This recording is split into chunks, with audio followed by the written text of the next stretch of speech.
So welcome back, and this is the last video we're going to do about Stellantis. This video we're going to discuss the fate of the brands. The first video in this series was about how Stellantis was in deep doo-doo, let's say. And then we had the next video that was about what could be done to save Stellantis, not in its current form, but what could be done to save the brands that make up Stellantis. Here we discuss the fate of the brands. For example, what should be saved and what should not, what should be sold or jettisoned, and what should be invested in. So, first off, small caveat. In the last video, I suggested that Stellantis be divided up between North America and Europe. Each division has their own CEO, who's a local CEO, who knows about local issues, cultures, etc., and concentrates on that market. The company, both divisions, I should say, can still share parts, components, engines, etc., etc. No problem. Let us assume for this video that happens and it's divided. Why? Because I'm not really that knowledgeable on the North American market. The North American side of Stellantis is made up of Jeep, Chrysler, Dodge and Ram. And they've got all their own peculiarities and followings, etc. I have no idea which is more valuable, which is less. If you're from North America, please let us know in the comments below what you would do with the North American part of Stellantis. I'm going to concentrate on Europe. So if it was me, if I personally were the CEO of Stellantis Europe, and it was all up to me, well, I'm a Citroen fan. I'd make it all about Citroen. Citroen would be the core brand. We would make fantastically new Citroens. We'd have the small super minis all the way up to the massive, huge saloons and estates that sort of like continue the tradition of the DS, CX and C6. That's what I do. Thanks very much for watching. See you in the next video. Now, in all seriousness, what should be done with the remaining European brands? Now, on paper, there are 10 brands, 10. But in reality, that's not quite true. It's more like 8. Let me explain. First off, you have a Bath. A Bath has no business being a brand in itself. It's like AMG is to Mercedes or M is to BMW.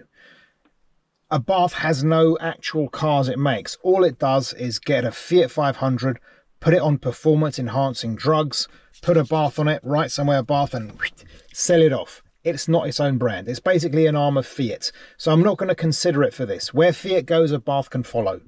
And then there's Opel/Vauxhall. Vauxhall, I've already said, it's a name. It's nothing more. It's badge engineering. But it's not a bad type of badge engineering, I should say. It's a regional badge engineering. That works. Badge engineering is only a pile of poo when it's in the same market. You've got the same car, but being sold under a different brand, but they're the same proposal. That makes no sense. You can only get Vauxhall in the UK, and you can only get Opel in the rest of Europe. So they're not treading on each other's toes. But for the effects of this video, I'm just going to call them Opel, and not say Opel/Vauxhall every time I have to mention them. And keep in mind, these are the same exact cars. So it's basically one brand divided into two in accordance to regions. What to do with the remaining 8 brands? We start off with Peugeot. Peugeot is the core brand. It's the one that's going to stick. It'll also be the basis for most models because it's got the broadest range of vehicles. It's got super minis, hatchbacks, SUVs of varying sizes, small, medium and large. It's got a saloon and estate, which I think no other brand has. Opel had that with the Insignia, but that's gone. So that would be my core brand. That would be what I would base my vehicles on, at least here in Europe. So that's Peugeot. Now, the other brand I would keep, and it's not a core brand, but it's close, that's Fiat. Why is that? Because Fiat is actually the biggest seller in the group. It's not Peugeot, it's Fiat. In Europe, it doesn't really sell that much. It's the best-selling brand in Italy, but that's it. In Europe, they really only sell 3 models, and that's the Fiat 500, which is a big seller, and I would keep that because it's the only car of its type within the whole Stellantis group. An overpriced little chic fashionista mobile. So yeah, it's got its own niche carved out. You've got the Panda that doesn't really sell well outside Italy, although perhaps its greatest competitor isn't really anything inside the Stellantis group. I would say it's more the Dacia Sandero, personally. But if you don't agree with me, then, leave a comment below. And then you have the Tipo, which is a hatchback and an estate. And it competes more directly, at least within the group, with the Peugeot 308 and the Opel Astra.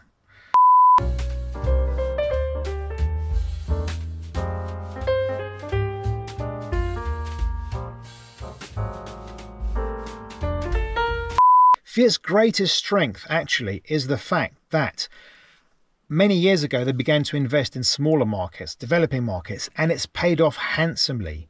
Fiat is now the best-selling brand in Italy, which I've already mentioned, its native country, but also Turkey, Algeria and Brazil. Might not sound like massive powerhouse markets, but they're large markets nonetheless, and being the leader in those markets, you do sell a lot of cars, and Fiat have been doing a good job with those developing markets, and they're definitely an asset for Stellantis. Then we come back to Opel. What to do with Opel? Now, this is a bit of a conundrum, because first off, Opel and Peugeot have been coexisting rather happily since PSA, Peugeot Citroen, took over Opel in 2017. And they've sold well, they seem to be doing fine. The thing is, Stellantis hasn't exactly been doing a good job of managing its brands. It said it would invest in the brands for at least 10 years, and now it's thinking of divesting itself from some of them, so it's not going well. So what will happen probably with Opel, as time goes by and the platforms are all shared instead of the Opel ones being based on General Motors platforms, the cars that Peugeot and Opel sell have to distinguish themselves from each other, and that's going to be a bit of a problem because they're both mainstream brands. They're not premium brands. They're not sporting brands, they're not luxury brands, they're not budget brands. They compete for the same segment. Now, usually that works, you see the Volkswagen Group, they have Seat and Skoda, which sort of occupy the same niche. They've done well over the years to distinguish between the two brands. And I don't know if Opel will have the same luck. Now, the thing is, if you're going to sell it, who could you sell it to? That's the big issue. Everyone says Chinese brands. Oh, BYD are buying everything, they'll buy it, it'll be fine. I'm not sure. They've already talked about BYD buying Chrysler, so it gets a foot in the American market, or a back door, I should say. But the Chinese economy isn't exactly in the best of health right now, so there may be some caveats to that. And also, Opel has been bought recently. It was bought 7 years ago by PSA. Changing hands again may be destructive to its image. People think it's like toxic or something, and no one wants it. So that might not be an option. So personally, I would keep Opel, but I would try to distinguish it, differentiate it from Peugeot somehow. Maybe make it more of a budgety brand. I don't think a premium brand would suit it, because there are other brands within Stellantis that probably fit the bill better. For example, Alfa Romeo. Alfa Romeo is one of the brands within the group that has most potential that is being completely squandered right now in a horrible fashion. So there are only 4 vehicles in the Alfa Romeo range right now. One of them is the Giulia. The Giulia really does embody what Alfa Romeo is all about. Sportiness, style and speed. Proper Alfa Romeo. And then you've got the other 3 cars of the range.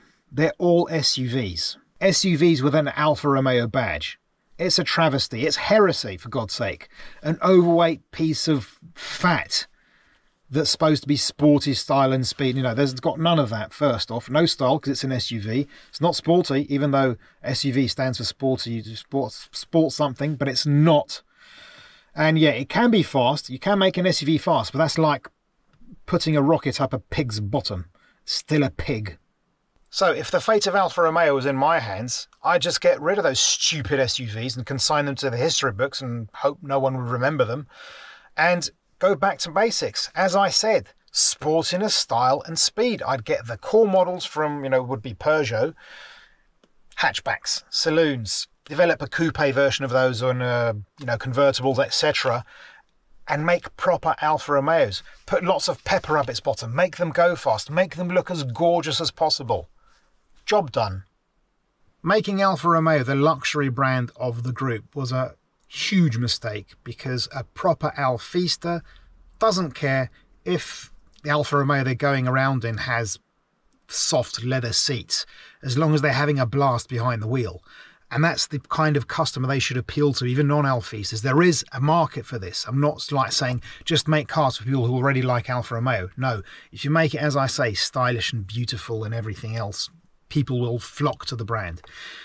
What about the current luxury brands? Well, there are on paper two of them. There's Lancia. Lancia has been in the doldrums for many years. I would make that the premium brand because it was a premium brand before. It was like the premium brand of the Fiat group. I would bet on Lancia. I'd make Lancia your premium brand. Try to compete with other brands of the same ilk. I honestly think that would work if it was properly invested in and done right. You know, try to copy the Germans, what they're doing. You know, make a chic little hatchback and maybe also, not the size of the Fiat 500, larger of course. And then you'd probably have to go for SUVs because that's what the market wants. Sorry, Lancia fans, it's just the way things are. However, there's another luxury brand on Stellantis' books, at least on paper, and that's DS. Poor DS, the subject of everyone's disdain when it comes to talking about the brands to get rid of. And with good reason. DS Automobiles is very recent. It was spun off from Citroen, I think, in 2014, when Carlos Tavares became the CEO of the PSA group. It was made to appeal to the Chinese market mostly. Probably what I would do is just try to sell it to some Chinese company, let them have it. It was something that was fashioned with their market in mind. Job done. So we've done all but two of the brands that are in the portfolio of Stellantis Europe. As for the final two, we start off with Maserati. Now, Maserati is quite the car company. They have a lot of history, a lot of recognition. They've had cars as, how should I put this, unloved as the Biturbo, and as mad and as fast and as exotic as it gets with like the MC12 or the Merak. But I would sell it for a couple of reasons. First off, it's very valuable. You can sell Maserati to someone who will make just, like a hypercar with it and then sell about 10 units a year and still make millions. You could do that. Or you could sell it to another big company and they make it the super premium luxury brand of their group. That would work as well. It's a valuable brand. And with that money, I could use that money to invest in Alfa Romeo and Lancia especially, and any other brand that really needs investing. Well, they all do. But then the other reason is, what are you going to do with it? What are you going to do with Maserati that you couldn't do with Ferrari when it was part of the FCA group? Why sell Ferrari at all? It's one of the most, if not the most, recognizable supercar brand in the world, in history. Let it go. You're going to have to invest in the brand if it stays. You're going to have to make some kind of bull-bashingly good Maserati to justify its existence within the group. So, sell it. Get that money, invest in other products. That's what I do. And we come to the last name on the list, and that's Citroen. I've saved the best for last. Citroen within the group is perhaps the greatest dilemma, what to do with it, and it's also perhaps the brand that's most been mismanaged. And I wouldn't say just by Carlos Tavares, he's done a complete pig's ear of it, but I would say since Peugeot, for the last 50 years in all honesty. But that's probably just me being a bitter Citroen fan who doesn't like to see his favourite brand under the thumb of what was once one of its greatest rivals. The trouble is, Citroen is quite a dilemma within the Stellantis group. What do you do with it? Before Carlos Tavares took over, in the times of PSA, Peugeot Citroen, Citroen and Peugeot models were similar, based on the same platforms, more or less the same size, but they felt very different from one another. I remember perhaps the most stark difference was the C3 second generation and the 208, the first generation, both of which I knew well. And the C3 felt like a completely different car, far more refined and comfortable, different proposal. It was like Hyundai and Kia. It was like VW and Skoda. Sister brands within the same group, but differentiated enough between each other because they were properly managed to justify their existence. It worked. And then Carlos Tavares took over and thought, that's not the way you do things. And he completely bollocksed it up. So Citroen, you've no idea what it means. Is it like a budget brand, with the C3 and the C4? Or is it more focused on comfort? With the C5X and the C5 Aircross. It hasn't worked. The C5 Aircross hasn't been exactly a failure, but it's not been a runaway success either. And as for the C5X, that is a flop. That's not going to be replaced. And then, looking at the future, look at the new C3. I mean, it may work. It may be a big seller. I don't like the look of it personally. I don't like it, but that's me. I just don't think, that's a nice aesthetic to follow. But so what will be the fate of Citroen? Could it be like the budget brand of Stellantis? Because I don't think there's any other budget brands. So it would be the Skoda or the Dacia of Stellantis.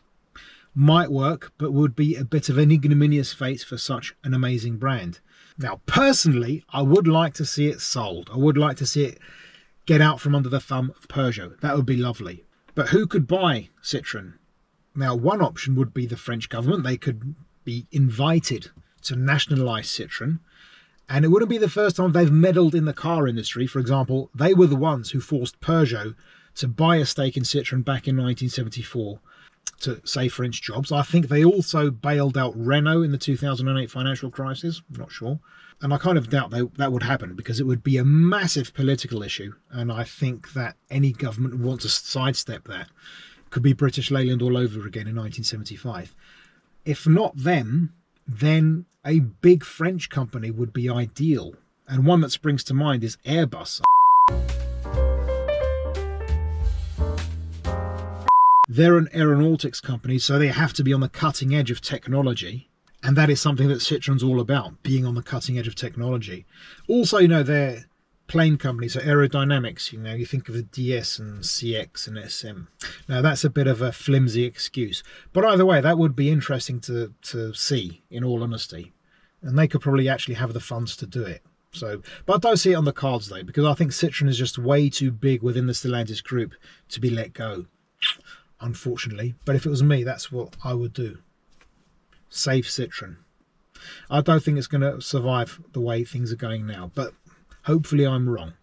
So that's enough from me in this video. Hopefully it's food for thought. Let me know what you think. I think that many people would agree with a lot of what I've said, but if you don't agree, let us know why and what you would do, because I think it's a very interesting premise to talk about in the comments. So comment, like if you made it this far, and if you did make it this far, there's a good chance you liked the video, at least enough to watch it up until here.